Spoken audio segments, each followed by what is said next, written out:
After 10 years of divorce, my ex-husband mocked me at our college reunion, unaware I'd become a billionaire. Hi, my queens, my princesses, and the soul of this beautiful world. This world would be empty without you, my beautiful angels and wonderful women. We just launched a brand new channel made just for you, Peter and Binta. You'll find the link in the video description and the pinned comment. I made Binta a promise. 1,000 subscribers in just 7 days. Now, I need you, my queens, to help me keep my word and win this challenge.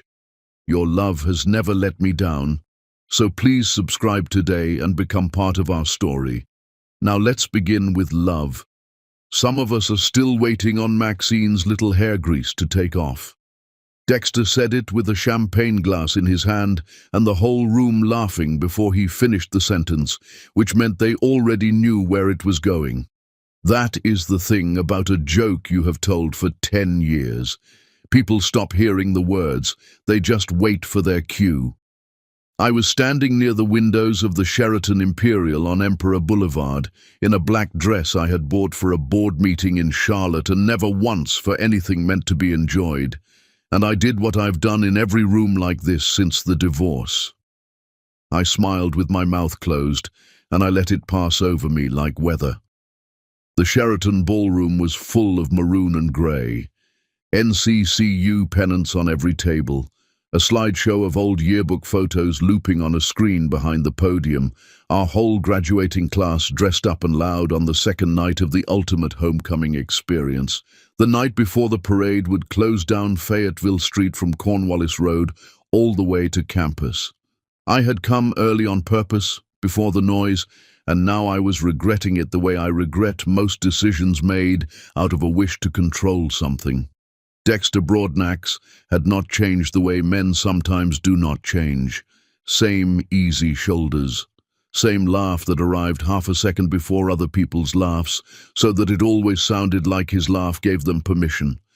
He had gotten better at the suit. 20-some years ago, he wore his father's blazers with the sleeves too long. Now he wore something that had clearly been altered by somebody who charged for it, and he wore it the way men wear things when they have decided the clothes are load-bearing. He was standing exactly where I knew he would be standing, at the head table nearest the podium, because Dexter has never in his life stood anywhere that was not nearest the podium. He runs alumni relations for the whole university now, which around here means he is the closest thing Durham has to a mayor who was never elected. Every homecoming, every gala, every ribbon cutting on Fayetteville Street, there he is in the front row of the photograph, hand on somebody's shoulder, grin already set before the flash goes off. "Come on, don't look at me like that," he said, still to the table, still performing. "You know I love Maxine. We go back. I'm just saying, a woman spends her whole 20s selling hair butter out of a dorm room. You got to respect the hustle, even when the hustle don't quite hustle. I did not go over there. I want that written down somewhere, even if it is only in my own head. I did not walk across that ballroom and correct him. I picked up my purse from the back of my chair, and I told the woman next to me, Yolanda from the education program, that I had an early morning, which was true in the sense that most mornings are early if you decide not to sleep. Outside, the valet line moved slow. I stood under the portico and let the October air do what October air in Durham does, which is remind you that summer is over whether you are ready or not. My phone was already buzzing in my clutch. It buzzes most nights around this time, because the messages come in from the Alumni Relations Office on whatever schedule Dexter keeps for himself, which from what I can tell is late and getting later. I did not have to open it. I have not had to open one of these in 10 years, not really, because I know before I look what it will say. But I opened it anyway, standing under a hotel awning while a line of cars I did not care about idled past me, because some part of me has never stopped checking to see if tonight is the night the tone changes. It had not changed. "Dear Foundation Trustee," the message began, the same greeting his assistant types for him every time, formal and slightly wrong, because nobody who actually knew the Applewhite Foundation would call it that. I understand our previous outreach may not have reached the appropriate contact, and I want to personally emphasize how significant a conversation at this year's gala would be, not only for the university, but for the specific students this fund was designed to serve. I am requesting 10 minutes of your time. I believe what I have to offer is worth those 10 minutes, and I do not believe you will regret it. He always writes like that, worth those 10 minutes. As though the foundation is a woman he is trying to get to go out with him, which in a way I do not think he understands yet. It is. I stood there and read it twice, the way I always do, and somewhere behind me through the ballroom doors I could still hear the laugh that gives other people permission to laugh, and I thought about the fact that the man begging my foundation for 10 minutes had just spent 30 seconds mocking the woman who built it, in a room full of people who believed every word, because I have never once corrected the story.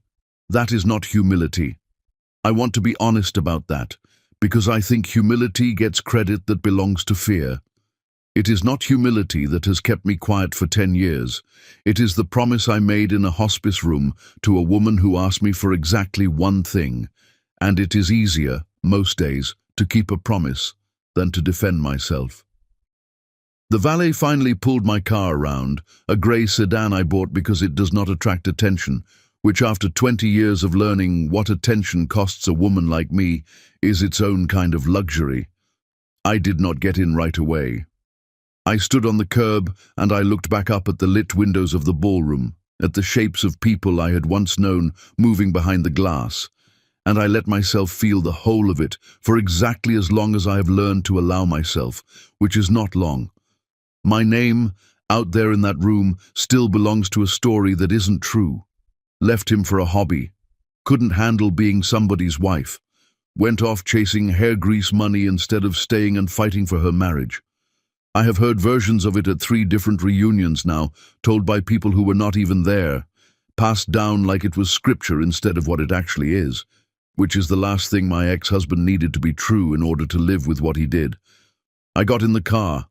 My phone buzzed again before I had even pulled out of the lot, and this one was not from the alumni office. It was from Zaria, and it said, "You up? Got something to show you tomorrow," and I felt my whole chest loosen, the way it only loosens for her, the way it has not loosened for another human being in this town since her mother died. I typed back, "Always up for you, baby." And then I sat there in the parking lot of the Sheraton Imperial with the engine running, watching my own breath ghost against the windshield, because October gets cold fast once the sun goes down in Durham, and I had left my coat inside. I did not go back in for it. I thought instead about the yellow bowl. I do that more than I tell anybody, especially this time of year, when the whole city fills up with people coming home to a version of themselves that stopped existing decades ago.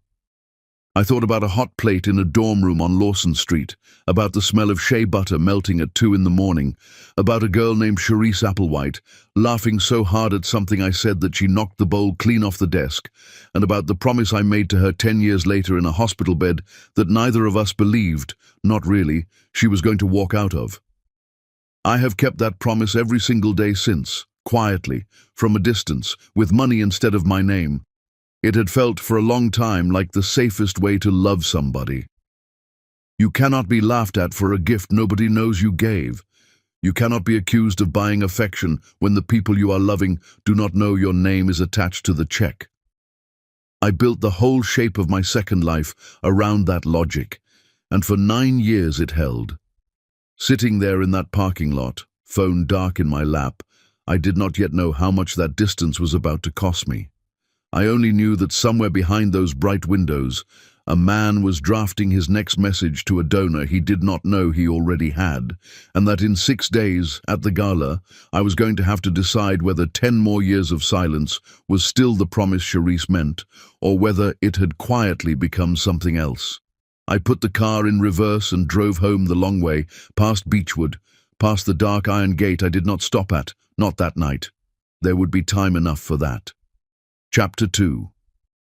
The girl who doesn't know. Zaria Applewhite has her mother's laugh, and every single time I hear it, I have to work not to let my face show what it costs me. Durham does a particular thing to the light in October, somewhere between 4 and 5 in the afternoon, when the sun comes in low and orange off Fayetteville Street, and every storefront window on that stretch near campus goes gold for about 20 minutes. I have lived in this city my whole life, and that 20 minutes still gets me, every single fall, the same way it got me the first year I moved back after the divorce, driving nowhere in particular just to watch it happen. She was waiting for me at a table by the window at Nana's on University Drive, wearing a NCCU crew neck 2 sizes too big, the kind you buy in the campus bookstore during your first week and then wear until it falls apart. And in front of her she had a folder of papers laid out like evidence in a trial she was excited to win. "You're late," she said, not looking up. "I am 7 minutes late, and I brought your favorite donuts from Monets, so you can forgive me or you can go hungry." That got the laugh. It always does. I set the box down and slid into the booth across from her, and for a second, just a second, I let myself have it. The ordinary pleasure of a Tuesday lunch with a girl who has no idea what she means to me. "Okay," she said, pushing the folder across the table. "I finished the draft. Tell me the truth. Don't be nice." I have been reading Zaria's letters to my own foundation for 4 years now, and every single time I have to remind myself, physically, to slow my eyes down, because if I read them the way I want to read them, fast and hungry, she will notice something in my face that I cannot afford for her to notice. "Dear Foundation," it began, the same way they always begin, formal in a way that made me smile, because she has clearly been taught by someone at the university that formal equals serious. "I am writing to update you on my final year as a recipient of the Charisse Applewhite Memorial Scholarship. I want you to know that this fund did not just pay for my education. It kept a promise my mother made to a friend, and I have spent every semester trying to be worthy of a promise I never got to hear her make." I set the letter down before I finished it, because my hands needed a second. "It's good," I said. "It's really good." "You didn't even read the whole thing." "I read it," I lied, and then, because lying to her felt worse than usual today, I picked it back up and made myself finish it properly, out loud in my head, every line, the way you make yourself walk back into a cold pool instead of standing at the edge of it. She told the donor about her senior thesis, something about oral history in the Haiti district, interviews she'd been doing with old women at White Rock Baptist Church who remembered Parish Street before the freeway came through and split it in half. She told the donor she wanted someday to open something on that same corridor, a shop or a studio. She wasn't sure yet, something with her mother's name on the window the way I have Reezy's name on mine, except she does not know that connection exists. She told the donor, at the very end, a detail she has never told me directly, not once, in all our years of lunches and phone calls and holidays, that some nights, studying too late, she puts on an old voicemail she still has saved of her mother laughing at something off camera, just to remember what the sound was like before the hospital made it thin. I had to look out the window for a moment. Outside, a group of students walked past in matching step team jackets, laughing at something on somebody's phone, and I let my eyes rest on them until my face felt steady enough to turn back around. "You okay?" Zaria asked. "I'm fine, baby. It's just good work. Your mother would be proud of you, and I don't say that as a nice thing people say. I mean it specifically." She smiled the way she smiles when she doesn't fully believe a compliment, but wants to. Charisse used to do the same thing, tilt her head like she was checking whether the words would hold weight before she let herself stand on them. "So," Zaria said, folding the letter back into its envelope, "big favor, Gala's Saturday. They're doing the 10-year recognition for the fund, and Dean Aldridge asked me to sit up front when they honor it, since I'm the last cohort before it sunsets into the general scholarship pool. And I don't want to sit up there alone in front of 200 people while some stranger's name gets read off a screen. I want somebody who actually knew her sitting next to me. Will you come? Will you sit with me?" I've spent 10 years engineering my whole life around never being in a room where that fund gets discussed out loud. I do the giving through an attorney in Raleigh who signs the paperwork with a firm name instead of mine. I have skipped 4 galas in a row for reasons I invent fresh each year.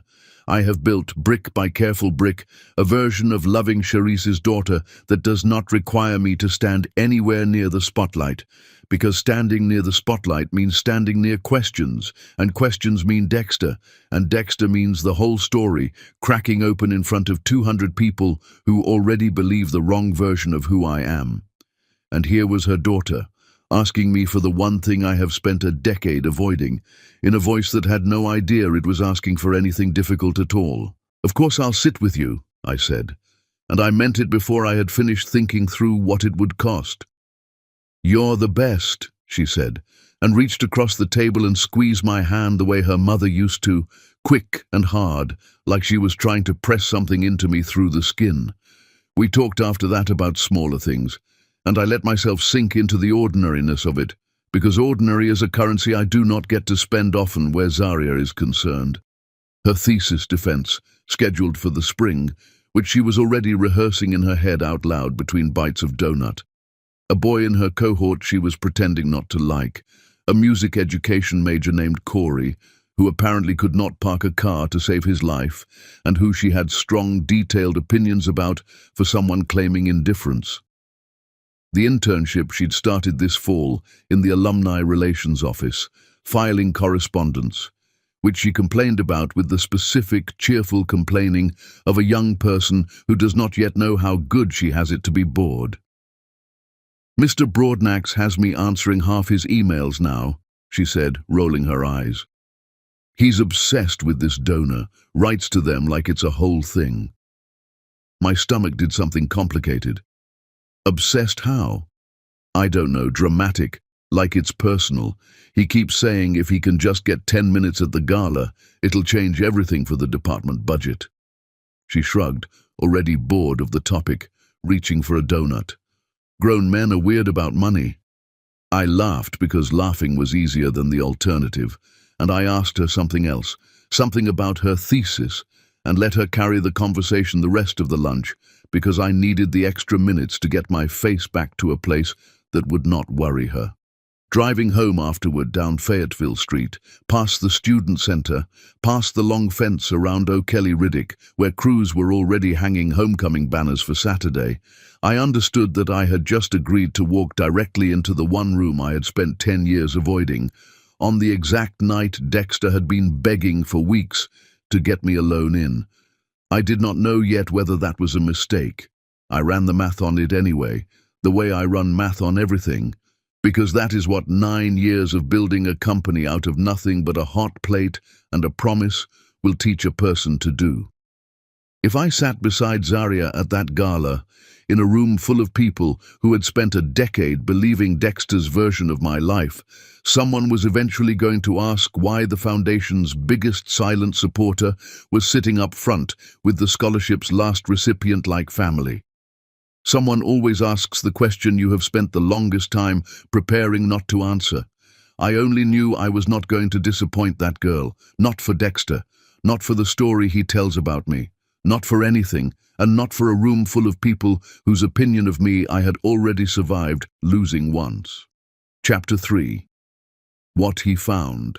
After hours, I was not in the room the night Dexter Broadnax practiced his pitch to an empty chair, but Zaria was, working late at the desk outside his office, and she told me about it weeks later without understanding what she was handing me, so I am going to tell it the way she told it to me, because some things you only get second-hand, and second-hand is still true.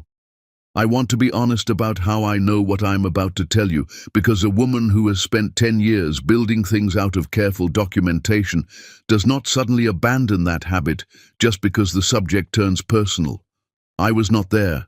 I have pieced this together the way I piece together everything, from what Zaria told me in fragments over the weeks that followed, from the records request that later crossed my attorney's desk, and from the particular quiet Dexter carried into that gala 6 days later, a quiet I recognized because I had once worn it myself in the months after I understood what a marriage could cost a person who trusted it. He thought the building was empty. It was past 8, the alumni relations suite dark except for the lamp on his desk, and Zaria was supposed to have left an hour before, but had stayed to finish a filing project she wanted off her plate before homecoming week swallowed everything. She heard him before she saw him, his voice low and rehearsed, coming from behind his half-open door, and she told me she almost called out to let him know she was still there. And then she heard him say a name that was not a name, just a title, and she stopped. "I understand you value your privacy," he was saying to no one, his tie already loosened, his suit jacket slung over the back of his chair like a man done pretending for the day. "And I respect that more than you probably think I do. But I need you to understand what this gift means to this university, to these students, to a legacy that deserves more than a quarterly check with no name on it." Zaria said he stopped there, laughed at himself a little, shook his head like a man catching his own reflection doing something foolish, and said, "Quieter. 10 minutes. That's all I'm asking. 10 minutes and I will never ask you for anything else." I have turned that image over more times than I can count since she told me. Dexter Broadnax, alone in a dark office, rehearsing tenderness for a stranger he has never met. On the same nights he stands in front of a room full of people and turns me into a punchline. I do not know what to do with a man who can hold both of those things in the same chest. I am not sure he knows either. What Zaria did not see, because she left soon after that, embarrassed to have overheard something private, was what happened next. I only know this part because of what came later, because of the records request that landed on my desk a week after the gala, because of the trail he left without meaning to leave one. He went looking, not at first for a person, at first I believe out of nothing more than curiosity, the kind that comes from being told no so many times you start wondering why. He started, of all places, at the Durham County Register of Deeds, cross-referencing the Foundation's registered agent address against property records downtown, the way a man trained to chase donors for a living knows how to chase almost anything if he decides it matters enough. From there, he pulled the Foundation's public tax filings, the Form 990s any person can request from the IRS with nothing more than a name and a little patience, and he laid 10 years of grants side by side on his desk, the way a man lays out a jigsaw puzzle he has decided he is finally going to finish, one document at a time, 1 year at a time, until a shape none of them had on their own started to appear across all of them together. A scholarship in Cherise Applewhite's name, established the year she died. A grant to the Haiti Heritage Center the year after for an oral history project on the old Parish Street corridor, the kind of project a person only funds if they already love the place enough to grieve what happened to it. A donation to White Rock Baptist Church's building fund routed through the foundation the same spring Cherise's mother's roof needed replacing, though nothing in the public filing said that directly. It did not have to. Dexter knew the neighborhood. He knew the church. He was smart enough to feel the shape of a hand behind the paper, even when the hand had no name attached. A gift, 3 years running, to the small business incubator downtown that had helped launch, among other things, a hair care company that had grown quietly enormous while nobody at our reunion was paying attention to anything but the joke they already knew how to tell about its founder. He sat with that for a long time, Zaria told me, because when she came back the next morning to grab a folder she'd forgotten, the papers were still spread across his desk exactly where she'd seen them, and his face when he looked up at her was not the face of a man closing in on a fundraising win. It was the face, she said, of a man who had scared himself. "Everything okay, Mr. Broadnax?" she'd asked. He looked at her for a second too long before he answered. The way you look at someone when you are seeing, underneath their face, another face entirely. "Fine," he said, closing the folder in front of him a beat too quickly, the way a person closes something they were not ready to be caught looking at. "Come in a minute. I want to ask you something." She thought at the time that he wanted her opinion on a fundraising strategy. She was proud, she told me later, that he trusted her enough to ask. What he actually wanted was smaller and sharper than that, and it took her weeks to understand what she'd actually been asked, and by then it was already too late to take the answer back. "You've been drafting the correspondence to the Applewhite Foundation," he said. "The updates, the thank you letters." "Some of them, yeah. Under your name. Do you know anything about who's on the other end? Anything at all? A contact, a law firm, anything that came across your desk?" She told him no, because it was true, because the Foundation's attorney in Raleigh had built exactly the kind of wall a person builds when they have spent 10 years protecting something. But she told me, months later, with her voice gone strange and small, that she remembered feeling flattered in that moment. Like she was being let into something important, like Mr. Broadnax, who ran the whole department, who stood at the front of every photograph, had finally decided she was somebody whose judgment mattered. I think about that a great deal. How a man can turn a girl's need to be seen into a tool without ever raising his voice, without ever appearing to ask for anything at all. He thanked her. He told her the correspondence looked good, that she had a gift for this kind of writing, that he wanted her more involved in the run-up to the gala.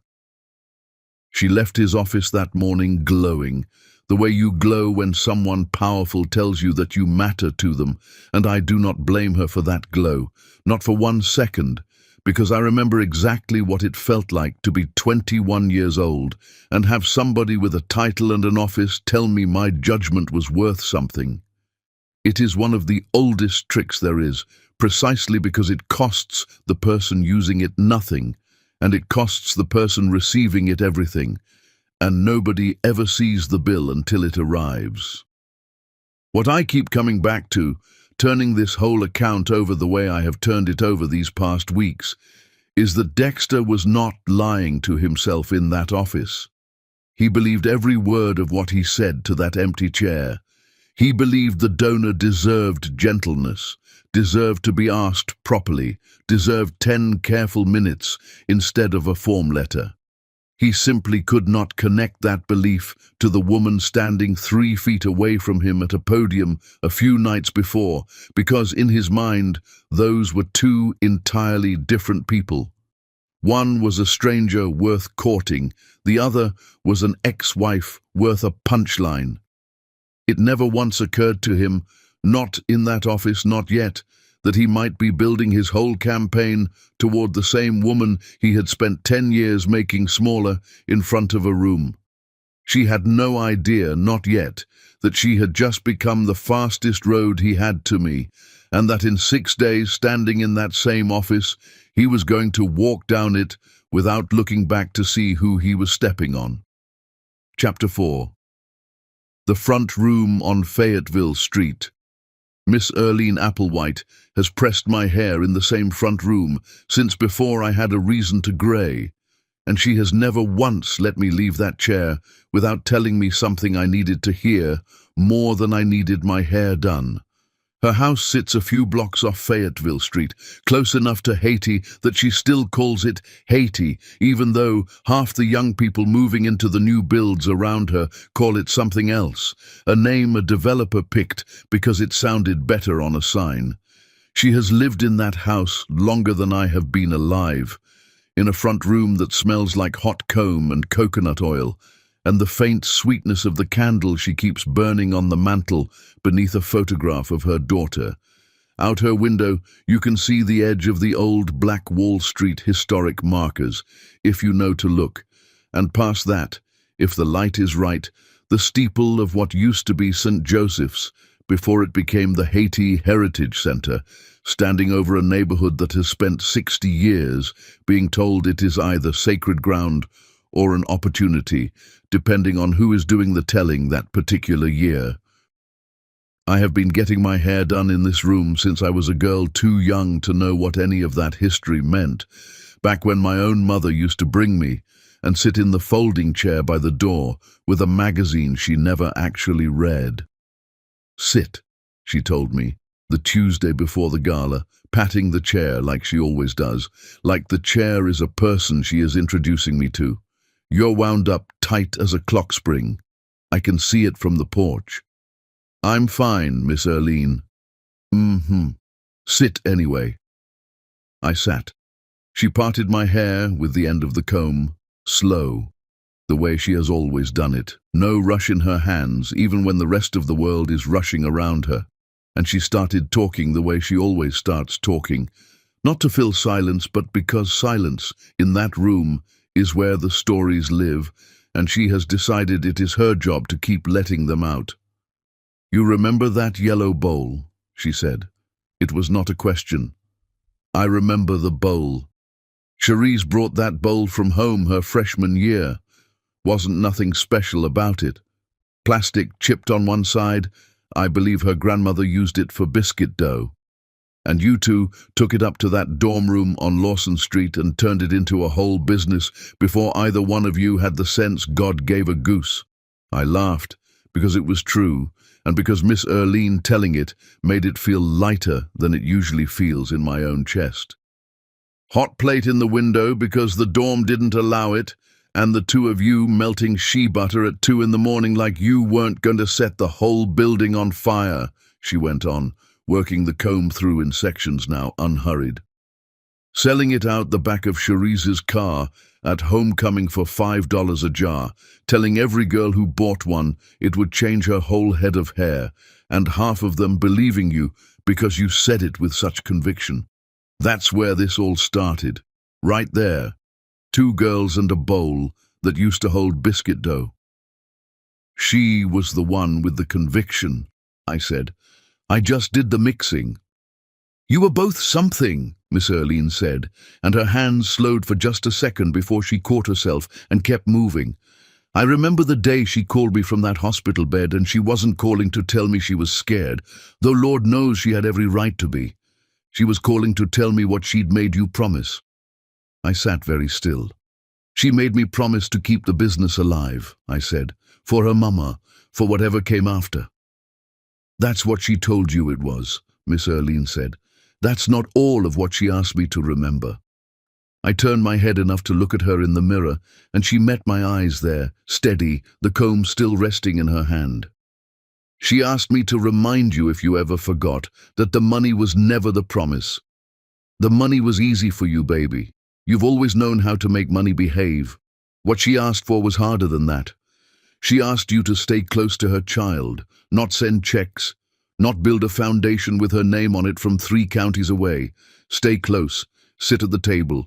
Let that girl know your face the way she knew her own mother's, so she never had to wonder who loved her on purpose.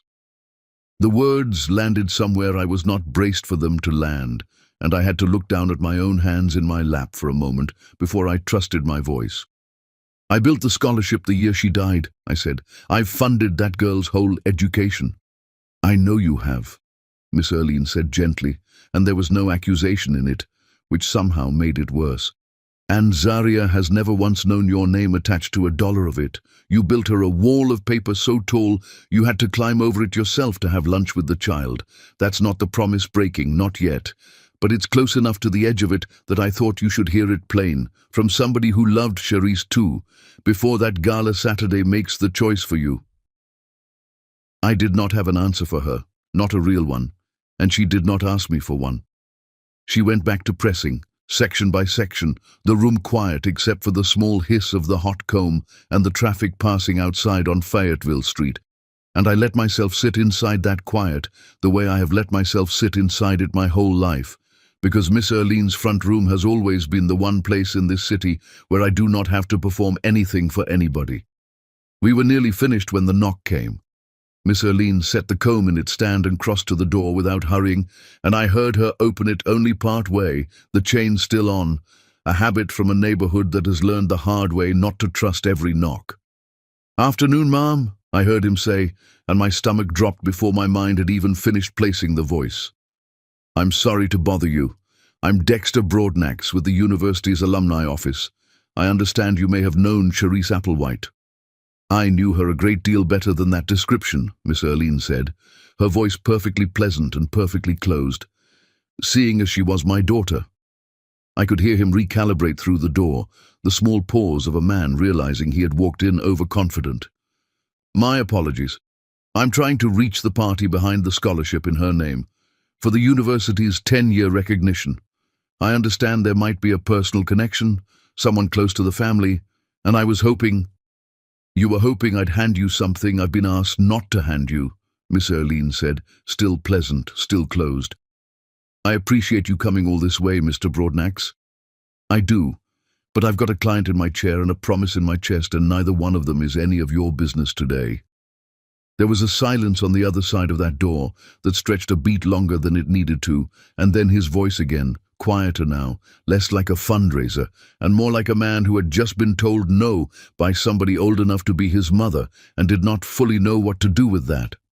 "I understand," he said. "Thank you for your time."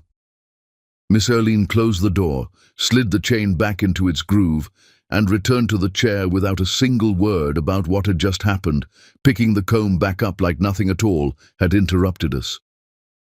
"Where were we?" she said. I did not answer right away. I sat there in that chair with my heart going harder than it had any business going, watching her hands move steady in the mirror, and I understood, in a way I had not let myself understand before that afternoon, that the door I had just heard close was not only Miss Erlene's. He was getting closer than I had let myself imagine, not close enough to have a name yet, not close enough to have a face, but close enough that a woman who had spent 10 years perfecting the art of not being found was going to have to decide soon whether to keep running from a man who was chasing a ghost or to let him finally catch the truth before it caught her first. "Where were we?" Miss Erlene said again, and this time I let her finish the last section in silence, because some questions do not need an answer so much as they need time to sit in a chair and be felt all the way through. Chapter 5. Yellow Roses. The class brunch was held on the sun porch of a restaurant near Duke's East Campus. White tablecloths and mimosas, and a slideshow of the same yearbook photos from Friday night, because homecoming weekend in this town runs on a schedule that assumes you have not yet had enough of looking at yourselves 20 years younger. I had almost skipped it. I sat in my car in the parking lot for 4 full minutes before I made myself go in, because I had promised Zaria I would show my face at as much of the weekend as I could stand, and because avoiding every room Dexter might be in was starting to feel like its own kind of prison. He was there, of course, working the tables the way he always works tables, stopping at each one long enough to squeeze a shoulder or land a joke, moving through the room like a man collecting something he intended to spend later. For the better part of an hour, I managed to stay on the opposite side of the sun porch, trading small talk with people whose names I half remembered, catching up on marriages and children and the particular Durham gossip that only surfaces once a year, when everyone comes home at once. I let myself enjoy it, actually enjoy it. The light moving across the tablecloths, the easy sound of 200 people who had once shared a campus, laughing at each other's stories, the parts of homecoming that have nothing at all to do with him. It was Yolanda, of all people, who brought up the roses. "You still do that every year?" she asked me, not lowering her voice at all, the way people do not lower their voices about things they consider ordinary. "The yellow roses out at Beechwood, every homecoming Saturday. I drove past there Thursday, and the groundskeeper told me somebody's had a standing order for a decade." I kept my face as still as I have trained it to stay. "I don't know anything about that." "Well, whoever it is, it's sweet," Yolanda said, already moving on to the next thing, the way people move on when a subject was never really about them to begin with. I did not see Dexter's face when she said it. I have had to imagine that part, the way I imagined the office, because I was 3 tables away and my attention was fully occupied with keeping my own composure intact. But I know because of what happened 2 days later that he heard it and that he went looking, because some men cannot leave a loose thread alone once they have found the end of it. He went to Beechwood on the wrong day. I know this only because the groundskeeper mentioned it to my attorney weeks later, almost in passing, a man in a university blazer standing at the gate on a Thursday afternoon asking whether anyone had come to place flowers that week. The roses go down on Saturday, always Saturday, time to homecoming itself. a small ritual I have never once explained to another living soul. He had come 2 days early and found nothing, and instead of leaving, he had walked the grounds. I do not know exactly what happened next, because he has never told me, not directly, not even now. But I know Beechwood, the way anyone who grew up here knows it.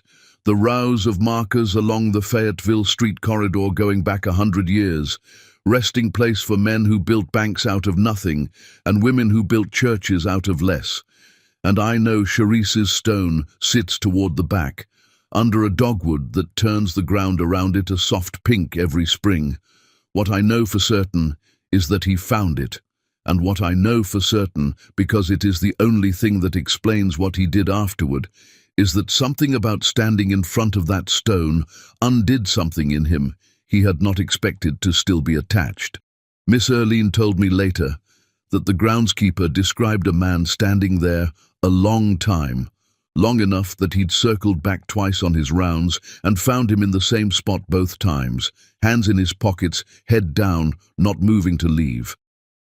She said the groundskeeper thought he might have been crying, though he could not say for certain, because the man had his back to the path the whole while.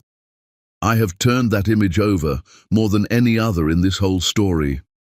Dexter Broadnax, alone at a grave he had no business grieving at, undone by a woman he had spent 10 years pretending he barely remembered marrying near. I think about the two of them, Cherise and Dexter, who were never close in life, who existed on the far edges of the same friend group and nothing more.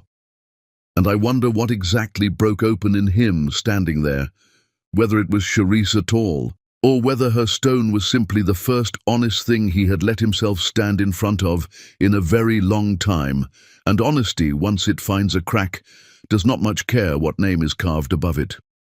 Back at the brunch, I had no idea any of that was still to come. I was gathering my purse, ready to leave before the toasts started again, when Robin Broadnax appeared at my elbow with 2 mimosas, handing me one without asking if I wanted it. I had met Robin exactly twice before that weekend, both times in passing, both times pleasant in the shallow way that reunion pleasantries always are.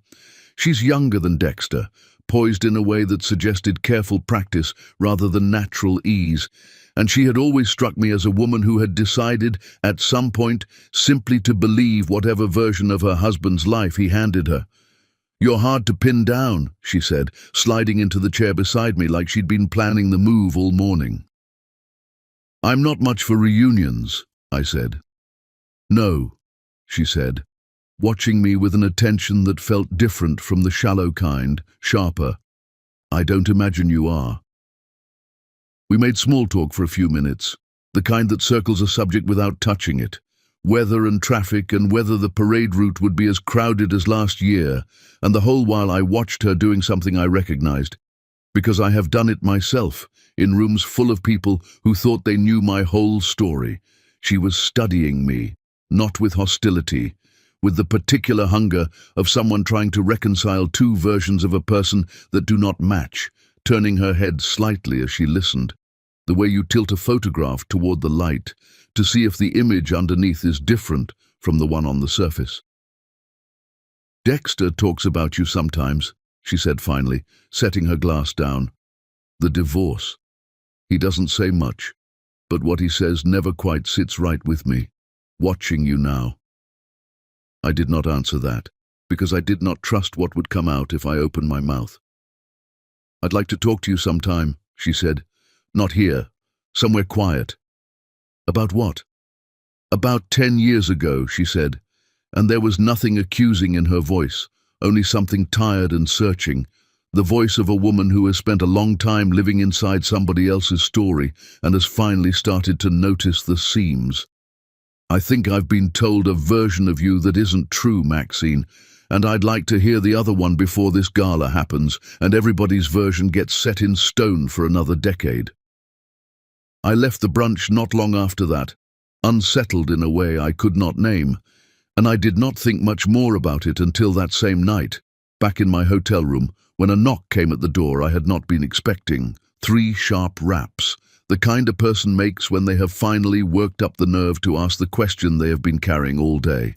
I set down the book I had not really been reading, some paperback I had picked up in the hotel gift shop and gotten nowhere with, and crossed the room slowly, my heart already moving faster than the moment should have called for. Some old instinct in me was recognizing before my mind had caught up that whatever waited on the other side of that door was not going to leave me the same way it found me. I have learned over the years to trust that particular kind of dread. It has rarely once been wrong. I opened it, and Robin Broadnax was standing there, still in her brunch dress, her arms crossed against the evening chill, her face set with the particular stillness of a woman who has already decided she is not leaving until she gets an answer. "I'm sorry to just show up," she said, "but I couldn't stop thinking about it. Can I come in?" Chapter 6. What Robin came for. I let her in because I did not know how to say no to a woman standing in a hotel hallway with that particular look on her face, the look of someone who has already decided the conversation is happening, whether or not you agree to it. Robin sat on the edge of the small sofa by the window, still in her brunch dress, a light cardigan pulled tight around her shoulders against the evening chill she'd carried in from outside, and I took the chair across from her, and for a moment neither of us said anything, the two of us listening to the ice maker cycling somewhere down the hall and the muffled sound of somebody's television through the wall. The room felt smaller with her in it, the way hotel rooms do when a conversation arrives that neither person quite knows how to begin. "I'm not here to accuse you of anything," she said finally, though something in the set of her shoulders suggested otherwise. "I want to say that first because I know how this looks, me showing up at your door." "Okay," I said. "Dexter tells a story about you," she said. "He's told it for as long as I've known him, before we married even, that you two had something good and you walked away from it for a business that hadn't proven itself yet, and that when you left, you took things with you that weren't yours to take." I felt my whole body go very still. "What kind of things?" I said, though I already knew, the way you know a storm has arrived before the first drop hits, just from the pressure changing in the air. "Money," Robin said. "That's the word he uses. Not a lot, not enough to matter to him now, but enough that it colored how he talks about the divorce. Like you left dishonestly, like the hobby was a cover for something else." I have been called many things across the years since that marriage ended, most of them behind my back, most of them softened by distance and time, into something almost bearable. I had never once, in 10 years, heard it laid out this plainly, this specifically, in a hotel room, by the woman who now shares his bed. "Did you take money from him when you left?" Robin asked, and her voice was not cruel when she asked it. It was worse than cruel. It was genuinely uncertain, a woman who had spent 10 years married to a story and had finally arrived at the one question underneath all of it. I made myself answer plainly, because plain was the only thing I had left that felt like mine. "I signed everything over," I said. "The house, the joint accounts, all of it. I kept my clothes and a car I'd bought myself before we married. That's public record at the Durham County Courthouse if you'd like to check it, Robin. I didn't take $1. I didn't want $1. I wanted out with my name still attached to something honest, and that's what I got, and it's the only thing I've had since." She sat with that for a long moment, studying my face the way she had studied it at brunch, searching for the seam between what I was telling her and what she had believed for years. "I believe you," she said finally quietly, which should have felt like relief, and instead felt like a door opening onto a room I was not prepared to walk into. "Then why come here?" I asked. "Why not go home and ask him?"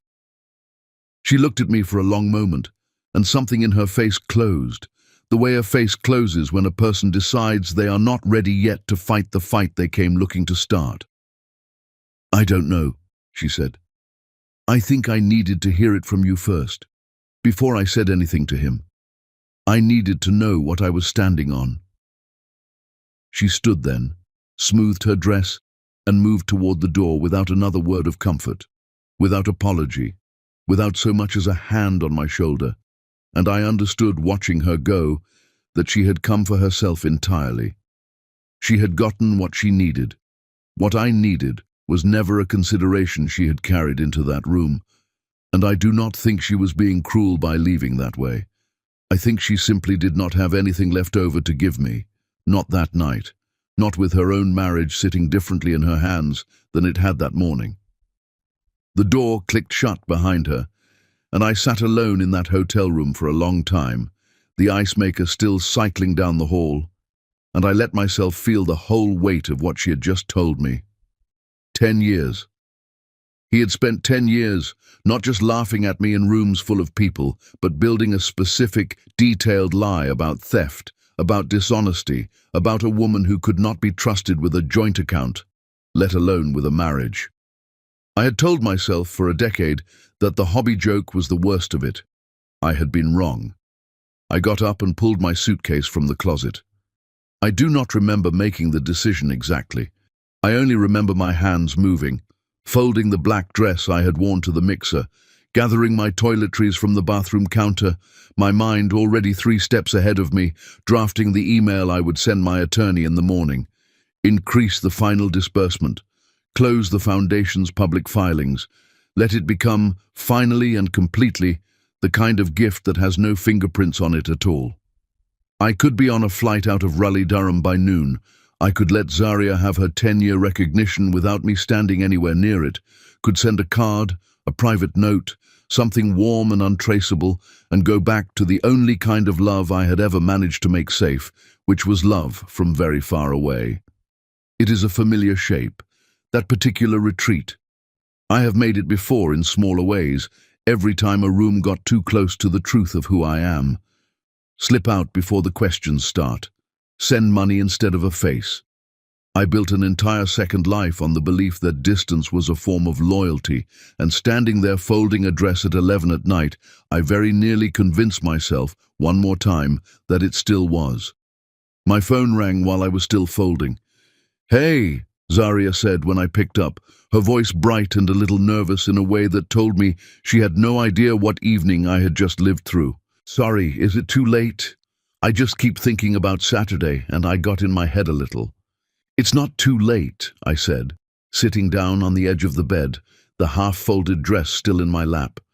"I keep thinking about how it's going to feel, standing up there, hearing her name read off a screen by people who never even knew her," Zaria said. "And I know you'll be right there. And that's the only reason I'm not completely losing it. I just need one person in that room who actually remembers what she sounded like. Not from a program, not from a plaque. You're the only person left who does." I closed my eyes. "I remember," I said, and my voice came out steadier than I expected it to. Steadier than I had any right to feel after the night I'd had. "I remember exactly what she sounded like." "Good," Zaria said, relief plain in her voice. "Then I'm okay. I'll see you Saturday."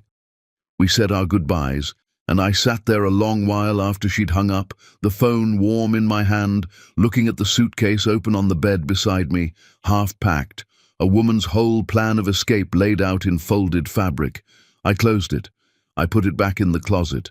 Whatever Robin had come to take from me that night, and whatever Dexter had spent 10 years building without my knowledge, none of it changed the one thing that had never once been in question. I was not going to disappear on that girl. Not now, not with Saturday this close.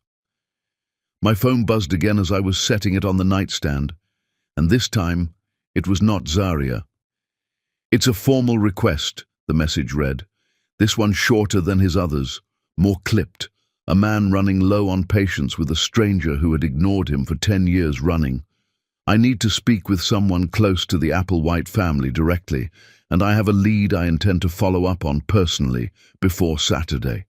I read it twice, and then I set the phone face down on the nightstand, and I turned off the light, because there was nothing more I could do about that particular sentence until morning, and because some nights the only honest thing left to do is close your eyes and wait for whatever is coming to arrive on its own schedule. Chapter 7. The Hesitation. Zaria called me on Thursday morning, 2 days before the gala, and I could tell from the first breath she took before she spoke that whatever had happened was not small.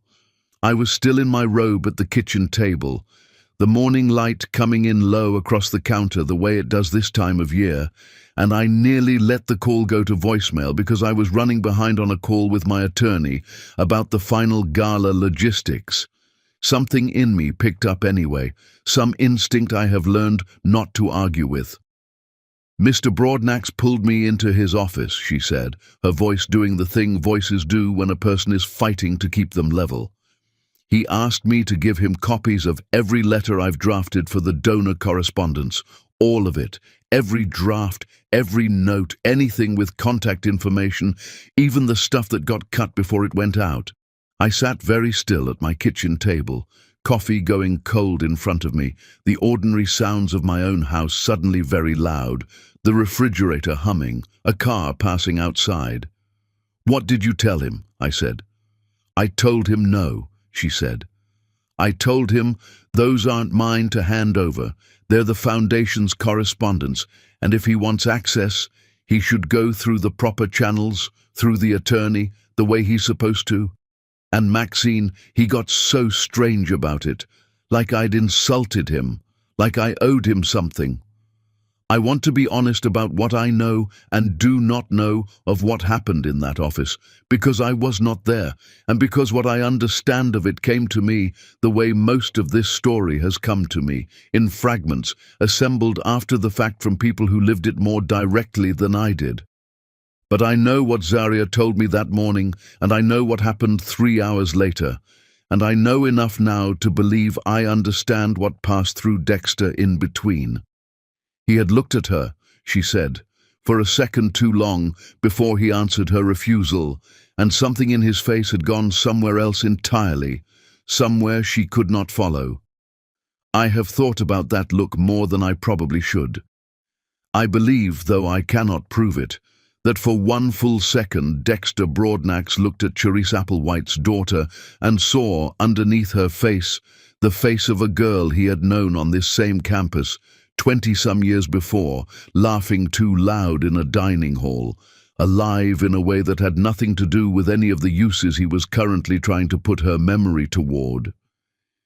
I believe his hand actually stopped, hovering over whatever paperwork sat in front of him, pen halfway to the signature line, a full breath of nothing passing before he moved it again.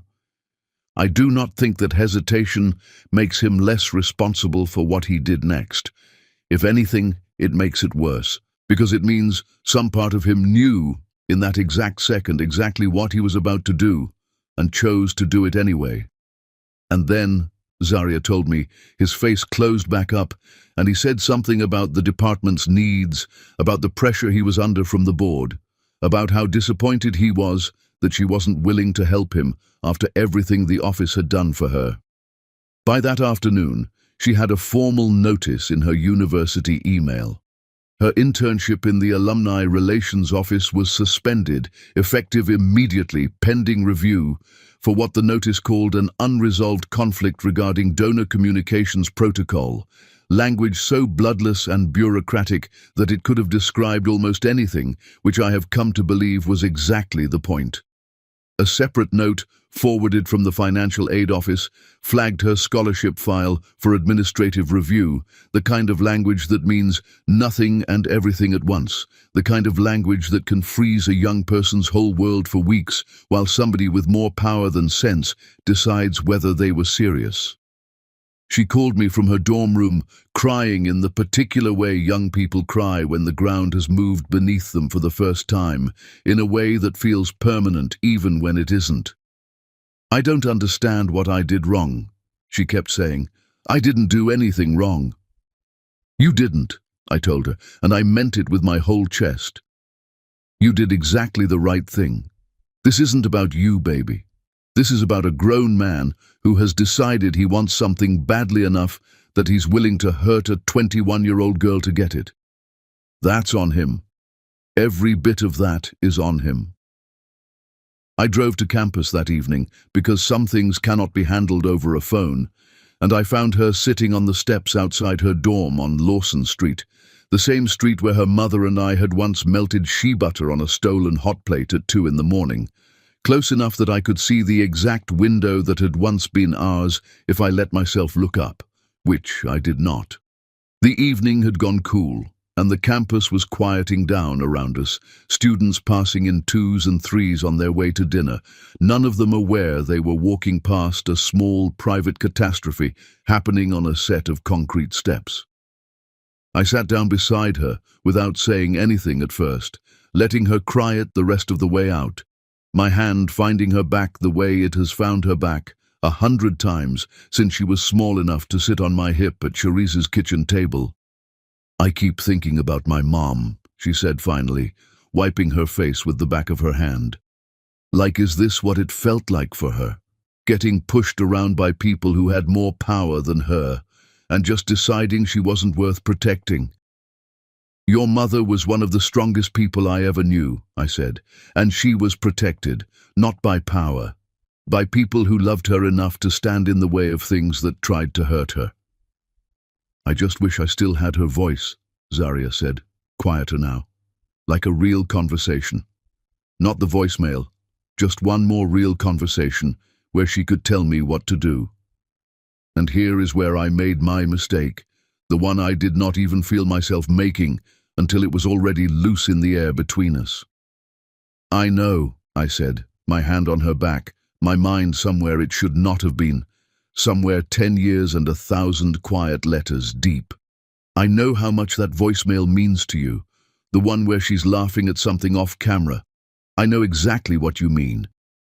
Zaria went still beside me for half a second, and I felt it, the smallest hitch in her breathing, but she was too raw, too deep in her own grief in that moment to catch what I had just handed her, and she simply nodded and leaned her head against my shoulder, and we sat there together on those steps until the streetlights came on, 2 women grieving the same woman from 2 different distances, one of us not yet realizing how close those distances had just become.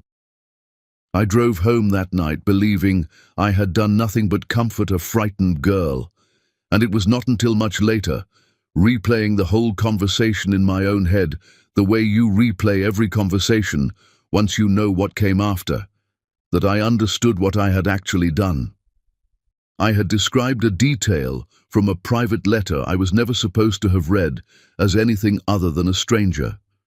I had spoken it as though I already knew it, because I did. I did not know, driving home down Fayetteville Street that night, past the dark windows of the Haiti Heritage Center and the quiet stretch where the old black Wall Street markers stood catching the streetlight, that somewhere in that same city, Dexter Broadnax was sitting alone in his own kitchen, staring at a suspension notice he had signed with his own hand, already beginning to understand, in some small dishonest corner of himself, that he had just done something he was not going to be able to take back cleanly. I have wondered since whether he told Robin that night what he'd done. I do not know the answer. I only know that whatever conversation happened in that house, it was not enough to stop what came next, and that a man who has already crossed one line rarely stops himself before crossing the second. And I did not know that 2 nights later, at 2 in the morning, a girl who could not sleep was going to lie awake in that same dorm room, replaying a conversation on a stoop, and finally hear, underneath my comfort, something that did not belong to a stranger at all. Chapter 8. Checks instead of coming home. Zaria walked into the scholarship office Friday afternoon while I was there helping her attorney sort through the paperwork for her appeal, sunlight coming in slanted through the blinds, folders spread across the conference table between us, the whole small room smelling faintly of toner from the copier in the corner. I heard the door before I saw her, and I knew from the way it opened, too fast, too hard, that whatever calm had held between us since Thursday night had broken sometime in the last 20 hours. "You knew," she said before I had even fully turned around. "You quoted the voicemail, word for word. Nobody knows about that voicemail, Maxine. Nobody. I have never told a single living soul except the letters I write to a stranger I've never met." The attorney, A careful woman named Ms. Okonjo, who has handled the Foundation's affairs for years, quietly gathered her folders and slipped out of the room. And I understood, watching her go, that whatever protection I had built around this secret had just run entirely out of road. "Zaria, you're her," Zaria said, and her voice cracked directly down the middle of the word, half accusation, half a grief so raw it barely had shape yet.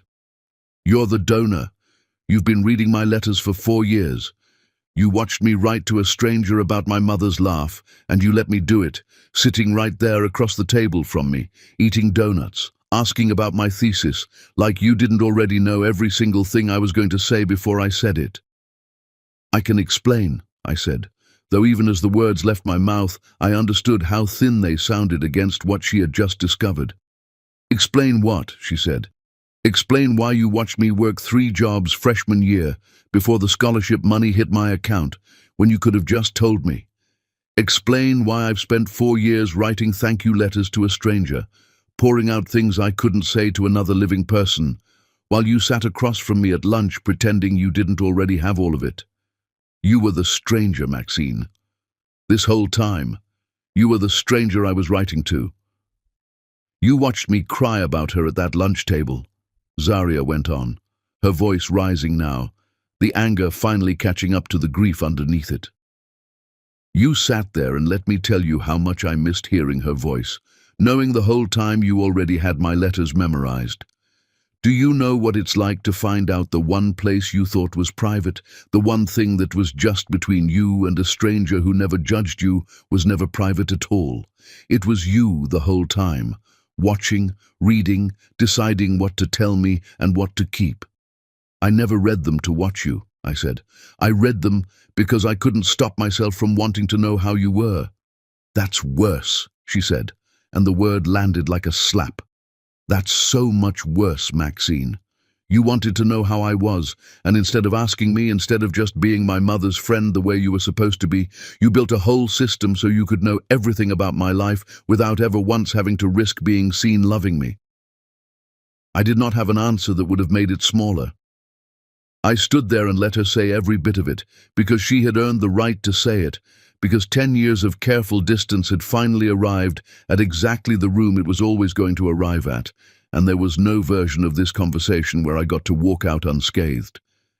She left before I could find any words at all, the office door swinging shut behind her hard enough to rattle the glass, and I stood there alone in a room full of paperwork, bearing a dead woman's name, understanding for the first time in a decade exactly what my careful love had cost the one person it was supposed to protect.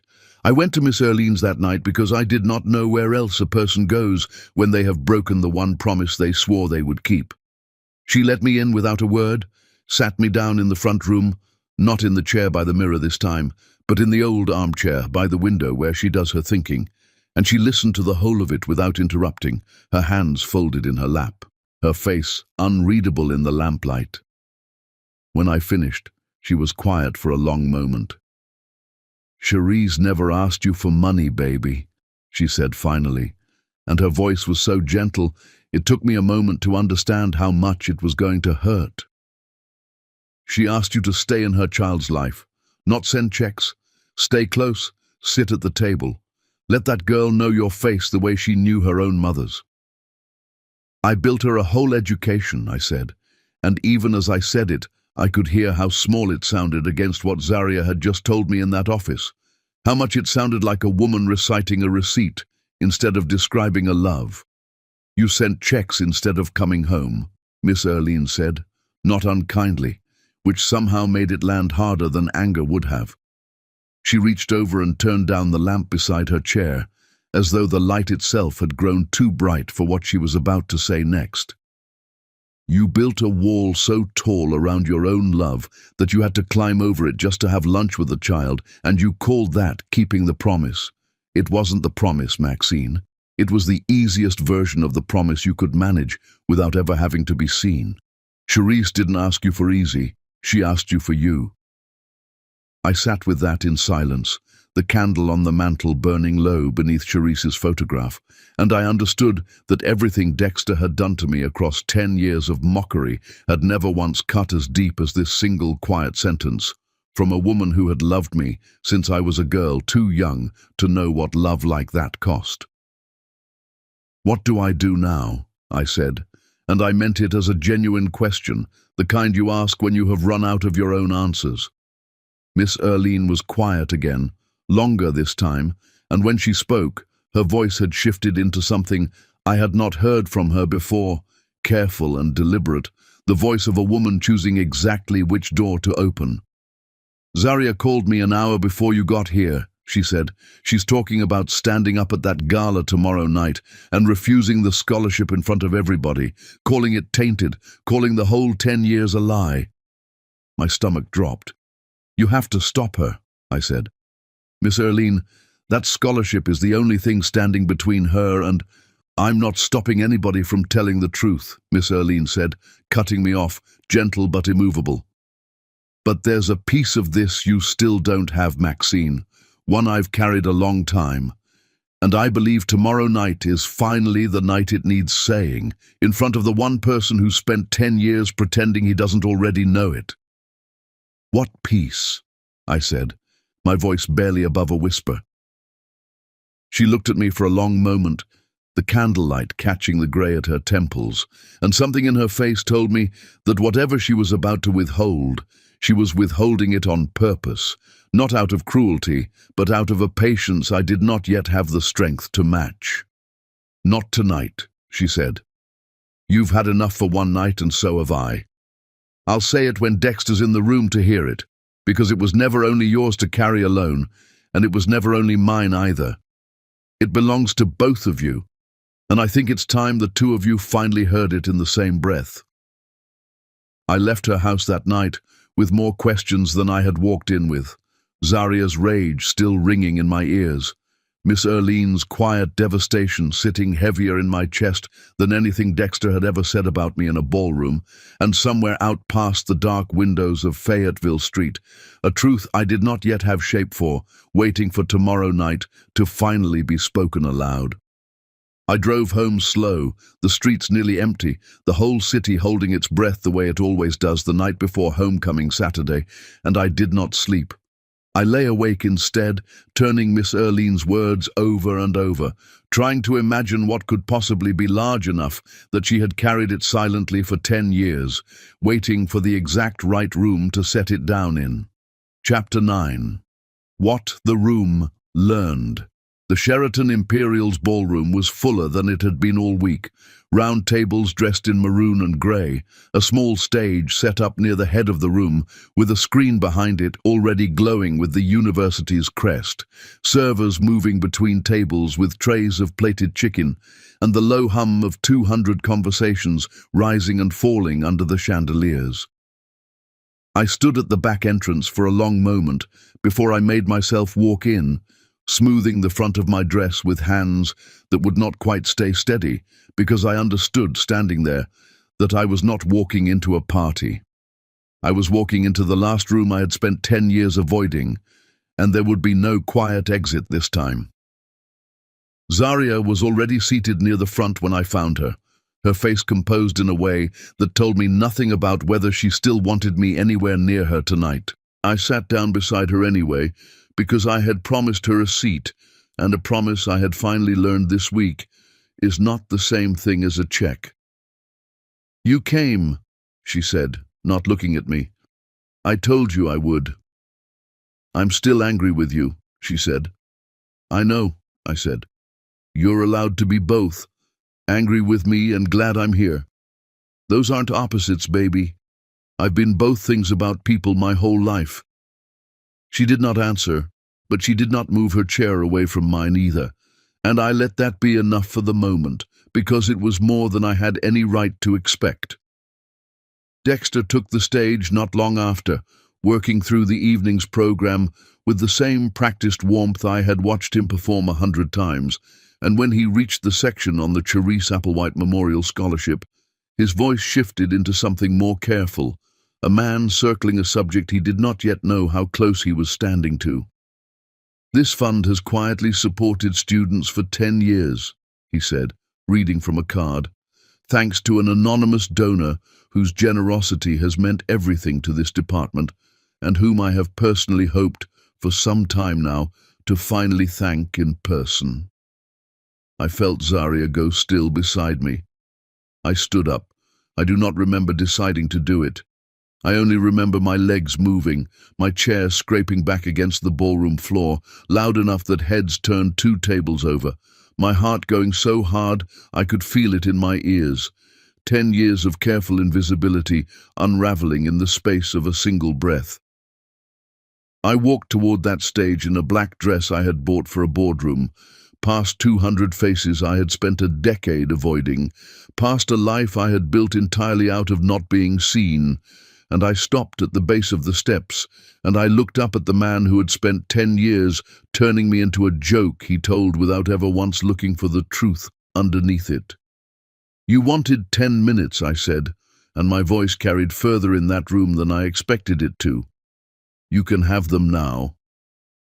The room did the thing a room does when it understands all at once that the story it has been told does not match the woman standing in front of it.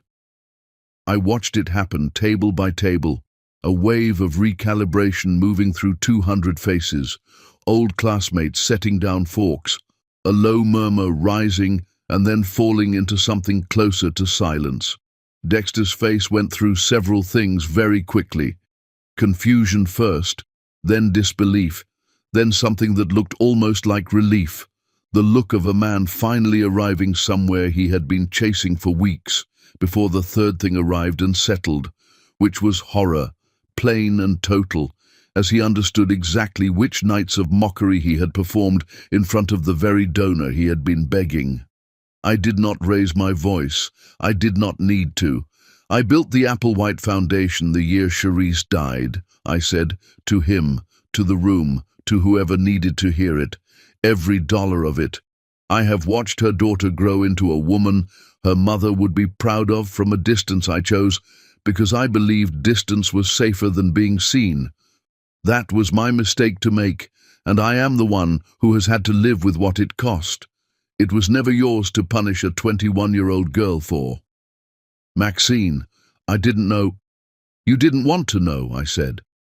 "There's a difference, and you've built a career out of not knowing the difference on purpose." I felt a presence at my elbow before I saw who it was, and I turned to find Dr. Vance Aldridge, the university's vice-chancellor, a man I had met exactly once at a business function years earlier, and would not have expected to recognize me at all, crossing the room with a speed that startled me, straightening his jacket as he came, his hand extended before he had even fully arrived. "Ms. Culpepper," he said, and something in the room shifted again at the sound of my own name spoken with that particular weight.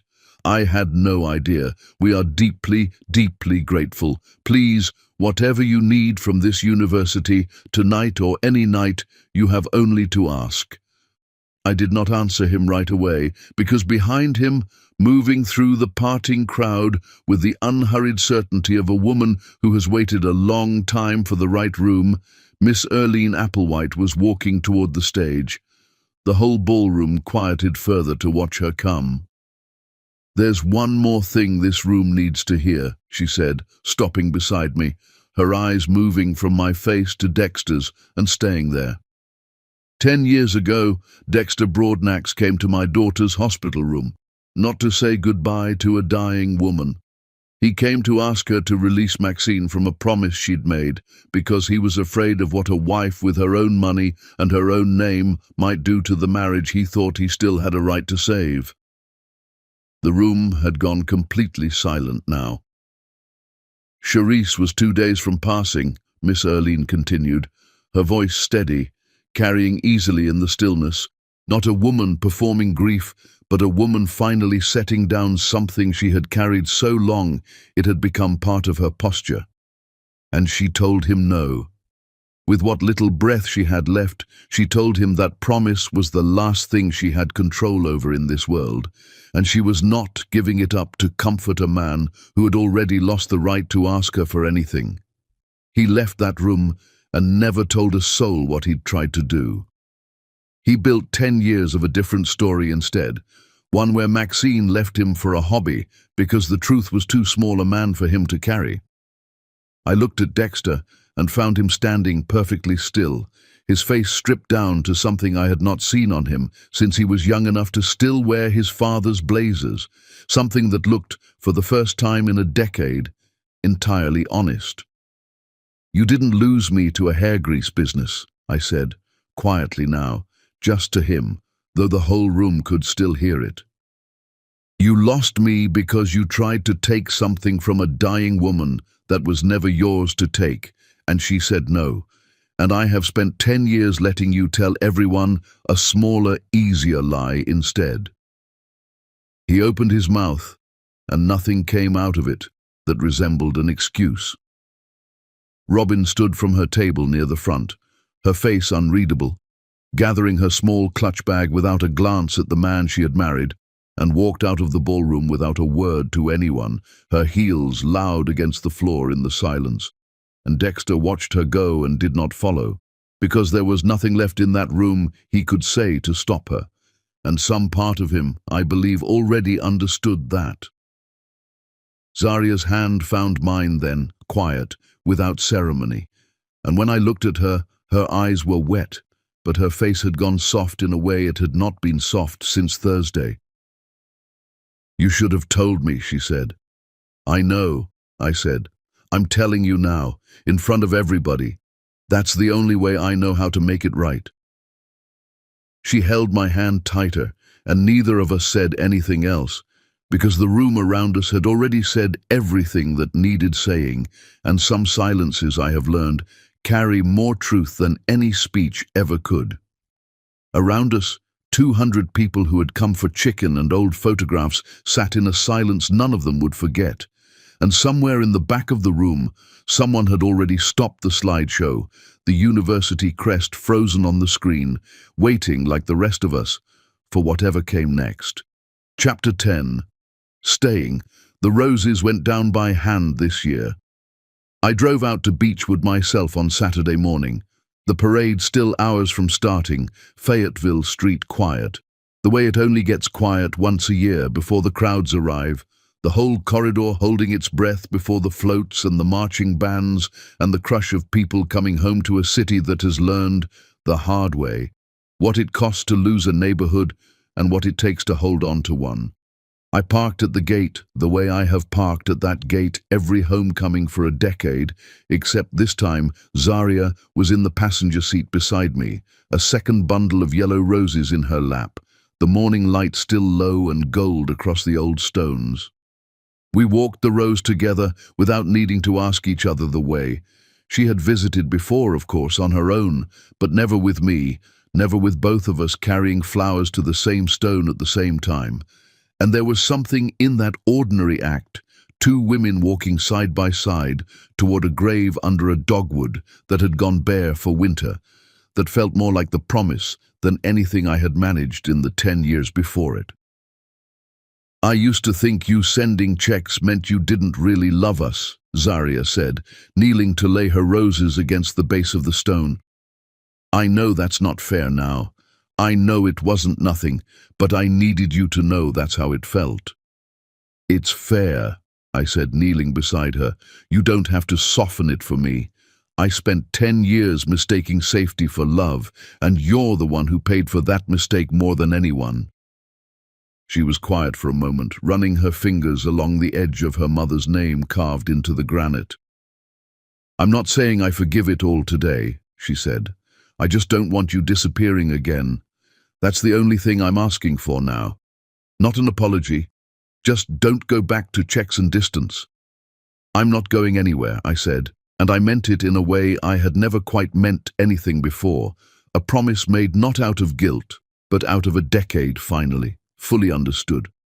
We drove from there to Parish Street, past the bronze markers standing in a row along the sidewalk, past the small plaza where the old sculptures trace out a history most tourists walk past without reading, to where a small storefront had sat empty for the better part of a year, between a tax office and a shuttered dry cleaner, its windows papered over, waiting for someone to decide what it wanted to become.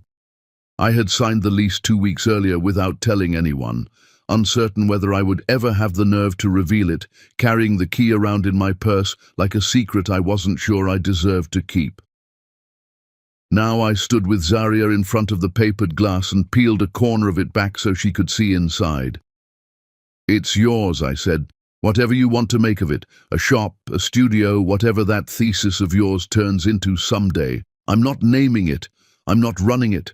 I'm just handing you the key and getting out of the way I should have been doing all along instead of hiding behind a foundation's letterhead." She stood there a long moment, staring through the gap in the paper at the empty room beyond it. And when she turned to me, her eyes were full again, though this time the fullness was a different kind entirely. "Charisse Applewhite," she said softly, testing the name against the empty window. "Interiors. Or something. I don't know yet. But her name goes on it. Not mine first. Hers." "Hers first," I agreed. "Always hers first." Dexter came to my house that evening, after the parade had ended and the streets had quieted again, standing on my porch in a coat that looked like it had been slept in, his face carrying the particular exhaustion of a man who has spent a full day losing things he assumed would always be there. I had heard by then that the university had accepted his resignation that morning, quietly, before the story could spread any further than it already had on its own. And I had heard too, through the same channels that carry everything in this city eventually, that Robin had moved out of their house before the ink was even dry on it. "I'm not here to ask for anything," he said before I could speak. "I know I don't get to ask you for anything anymore. I just needed to say it to your face, instead of letting you hear it secondhand, the way you've heard everything else about me." "Say it then."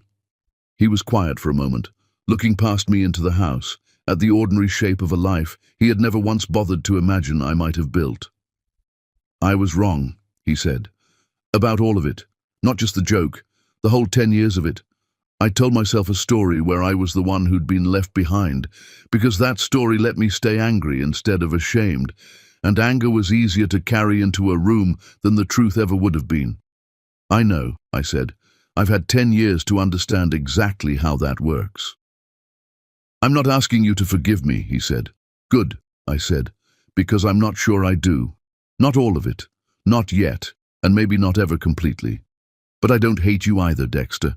I think I stopped hating you a long time before tonight, somewhere in all those years I spent watching your ex-wife's daughter grow up into somebody her mother would recognize. Hatred takes a kind of attention I decided eventually to spend elsewhere." He nodded, and there was nothing performed in it, no practiced warmth, just a tired man accepting the only answer he was going to get. "Take care of yourself," he said, and he turned and walked down my porch steps into the dark, and I stood there and watched him go until his car pulled away, and I did not feel triumphant, and I did not feel healed, only quiet, in the particular way a house feels quiet after a long storm has finally passed through it and left everything standing. I went back inside and found the yellow bowl, where I keep it now, on a shelf in my kitchen instead of packed away in some box in a closet, chipped on one side, still faintly stained with a decade of shea butter that will never fully scrub out. I ran my thumb along the crack in its rim, the way I have done 1,000 times, remembering a dorm window on Lawson Street and a laugh that used to fill a whole small room, and for the first time in 10 years, the memory of it did not arrive wrapped in distance. It arrived close. It arrived home. The house was quiet around me, the way houses get quiet at the end of a long day, and I stood in my kitchen a while longer than I needed to, just looking at that bowl in the lamplight, letting myself feel the whole shape of the day without hurrying past any part of it, the roses and the storefront and the porch and everything that had finally, after 10 years, come to rest. Zaria was coming by in the morning, she'd texted, to talk paint colors for the storefront windows, and I found myself looking forward to it the way you look forward to something ordinary and durable, the kind of plan that does not require a foundation or an attorney or a careful wall of paper between the giving and the given. Just a woman and a girl who was not quite a stranger's daughter anymore. and a bowl on a shelf where anyone who walked into that kitchen could see it plainly. I was not sending a check this time. I was staying.